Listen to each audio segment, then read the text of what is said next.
తెలంగాణలో కొత్త యూనివర్సిటీ పనులు ప్రారంభం. ములుగు నివాస్ న్యూస్. తెలంగాణలో కొత్త యూనివర్సిటీ మండల ప్రారంభం. తెలంగాణ ములుగు జిల్లా కేంద్రానికి సమీపంలోని దత్తమ్మగుట్ట వద్ద ప్రతిష్టాత్మక సమ్మక్క సారలమ్మ కేంద్ర గిరిజన విశ్వవిద్యాలయం ఏర్పాటుకు సంబంధించిన పనులను మోక్షం లభించింది. 24 కోట్ల రూపాయల వ్యయంతో 8.4 కిలోమీటర్ల పొడవైన ప్రహరీ గోడ నిర్మాణ పనులకు మంత్రి సీతక్క శంకుస్థాపన చేశారు. ఈ సందర్భంగా మంత్రి మాట్లాడుతూ ఈ గిరిజన విశ్వవిద్యాలయం ద్వారా ఈ ప్రాంత యువతకు ఉన్నత విద్యా అవకాశాలు మెరుగుపడతాయని అన్నారు. సంతోషం.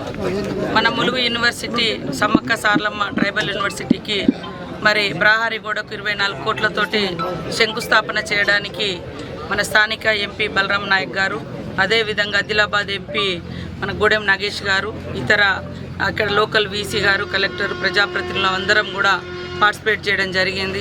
వెనుకబడ్డ ఈ యొక్క ములుగు జిల్లాకు, ములుగు నియోజకవర్గం వాస్తవానికి ఇది అందరికీ బార్డర్లో సెంట్రల్ యూనివర్సిటీ అంటే జాతీయ స్థాయి, ఇది జాతీయ స్థాయి ప్రాంతంగా, ఎందుకంటే ఒక దిక్కు మహారాష్ట్ర వస్తుంది, ఛత్తీస్గఢ్ వస్తుంది, మనకు ఆంధ్ర వస్తుంది, అటు కొంచెం పోతే మరి ఒరిస్సా కూడా వస్తుంది, ఇటు తెలంగాణ, మరి అన్ని రకాలుగా నేషనల్ హైవే పక్కన